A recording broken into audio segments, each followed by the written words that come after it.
Hello everyone, I'm the Viking General, and this video will be about archer units in Total War Shogun 2. Before I begin, it seems pretty self-explanatory, right? You use archers to shoot arrows at the enemy to kill them.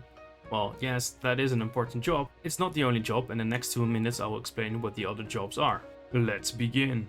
In another battle tactic guides, we talked about how to use terrain to your advantage. While I did explain all the different effects terrain have and how you can use them, I didn't really explain how to force a confrontation on your chosen terrain. This is where archers, and more specifically missile superiority, comes into play. The side which has missile superiority decides the place where the exact confrontation will take place. So how does this work? Well, there are 2 scenarios, one in which you're the attacker and the other in which you're the defender. If you're the attacker, the AI will try to move to the defensible spots on the map and just sit there. However, that's not where you want them to be in most cases, so you want to move them from that spot. To do this, you'll need to win the skirmish, meaning you want to destroy the archers while keeping yours intact as much as possible.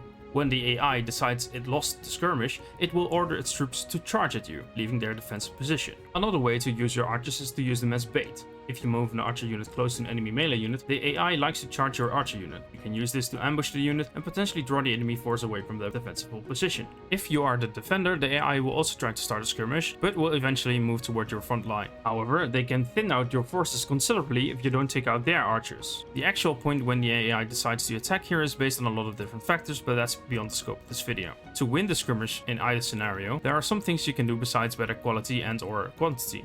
You can use loose formation, forest cover, a cheap unit to draw enemy fire, local superiority, or any combination of the before mentioned. But what to do with your archers when your front line finally clashes with the enemy? First, you want to make sure that your archers are not under any threat from flanking enemy forces, so make sure to take them out first. Then, make sure you target the remaining archer forces of the enemy. Lastly, you can support your front line, but even though archers fire an arc, they have trouble firing the unit directly in front of them. To mitigate this, you might want to target units that are on the edge of the archer's firing range. In conclusion, you want to use your archers to mainly take out the enemy archers to make sure you can fight on the terrain you want. Then you want to take out threats that are not in direct contact with your own front line, and finally directly support your front line. Thank you for watching.